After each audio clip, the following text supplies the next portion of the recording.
J'ai actuellement en ligne de la TV internationale Dora Fayani, experte et bien sûr dans le domaine politique, mais avant ça,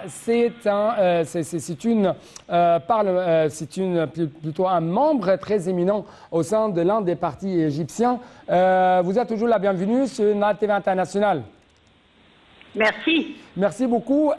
Ma première question porte sur cette déclaration faite par Diar Rachouane. Pas de ligne rouge en ce qui concerne le dialogue national. Comment vous avez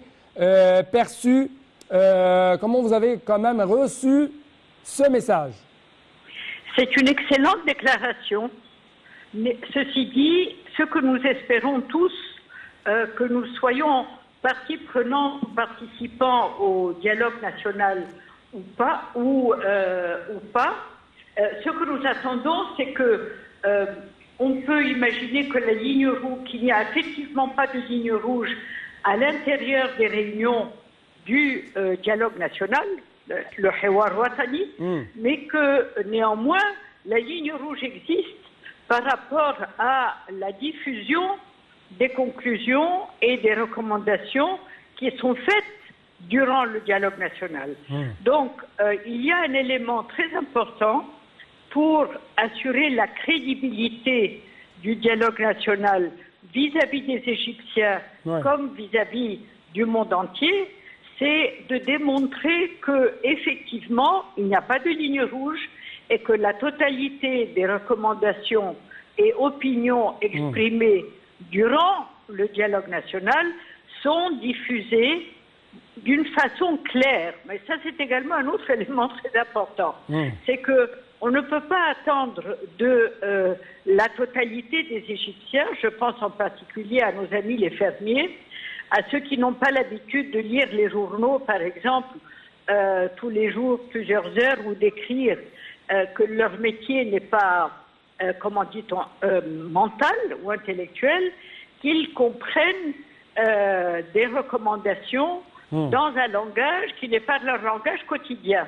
Donc il faut que la transmission des décisions, des recommandations, soit faite en totalité, sans ligne rouge, et que aussi il y ait des versions plus simplifiées dans leur expression qui fassent que la totalité de l'information soit effectivement à la portée de tous les Égyptiens. Oui. Permettez-moi de vous poser cette question. Comment vous avez vu cette scène égyptienne? Un dialogue qui regroupe presque tous les courants politiques, presque toutes les catégories, presque tous les syndicats autour d'une table ronde au cours de deux longues séances, deux longues sessions.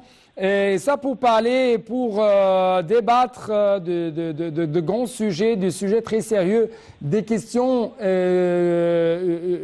dont se préoccupe le simple citoyen égyptien, et tout ça avec une grande franchise, alors qu'on trouve que dans les autres pays voisins, il y a l'instabilité, il y a la guerre, il y a l'effusion du sang. Comment vous avez vu cette scène?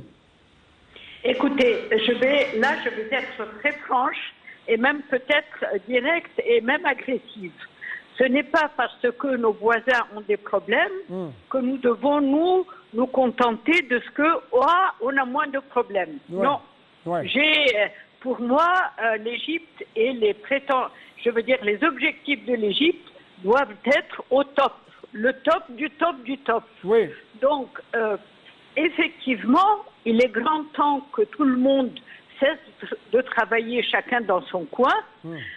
Dieu sait si on a dit combien la société égyptienne est malade du concept de silo. Chacun est dans sa bulle et travaille dans son groupe. Donc, peut-être qu'il fallait arriver à où nous en sommes, c'est-à-dire que tout le monde a très peur, parce qu'il y a de quoi avoir très peur, avec tout ce qui se passe dans le monde et avec tous les challenges formidables que nous avons à traiter, économiques, mais également de changement des mentalités, comme le président le demande chaque fois qu'il en a l'occasion. Et ce sont des challenges formidables. Ouais. Et ce qu'il faut espérer, c'est, bon, je veux dire que s'il fallait que l'on ait tous peur pour que nous arrivions finalement à nous décider à travailler ensemble, et parce que ce n'est que comme ça qu'on va réussir, eh bien, ok, si c'est le prix à payer, eh bien, c'est le prix à payer. Mais encore faut-il que ces messieurs et dames transforment cette bonne volonté en action réelle. C'est-à-dire un planning de travail et des actions. En fait, ma question que je viens de vous proposer porte sur... c'est l'un des moyens, à quel point vous trouvez que c'est l'un des moyens efficaces pour ouvrir un canal de communication, d'arriver à ce dialogue national où tous se rencontrent, tous se débattent d'importantes, des sérieuses questions qui touchent le quotidien égyptien. Les prix, la flambée des prix, les prix de dollars, les prix de la livre égyptienne, cette question des détenus, ainsi de suite. Donc, comment vous trouvez l'importance de ça? Et en même temps, comment vous trouvez ça par rapport au Parlement égyptien? Monsieur Diar Rachouan a dit que ce n'est pas une alternative au Parlement égyptien. Et donc, comment vous trouvez le dialogue national et à quel point le dialogue national ou le DN a donné une bouffée d'oxygène pour les partis égyptiens afin qu'ils participent à arriver à une sorte de traitement, de recommandation pour tous les maux dont souffre la société égyptienne? Écoutez, il y a deux choses importantes dans ce que vous venez de dire. La première, trois choses, pardon. La première, c'est que le fait que l'on ait un dialogue national sur ces sujets-là, cela veut dire que le gouvernement ne veut rien cacher et qu'il est prêt à dire la vérité telle qu'elle est, aussi difficile qu'elle soit, à tous les Égyptiens. Ça, c'est un élément très positif. Mais ce qui est très important, c'est que à la suite de cela, il y ait des actions concrètes. Et je veux dire qu'il y a des plans d'action concrets qui sortent de ces idées. Et les deux autres points que je voulais dire, c'est que d'une part, il faut, et c'est une décision que le gouvernement doit prendre, encourager par des actions concrètes les partis politiques à se développer, leur laisser la place de s'exprimer, parce qu'effectivement, le Parlement, finalement, et bien sûr que les députés représentent les Égyptiens. Il n'empêche que, eh bien, ce ne sont pas les Égyptiens qui parlent au Parlement, c'est les députés. Donc, le dialogue national est le moyen de donner à d'autres entités qui représentent le peuple que les députés pour parler en leur nom.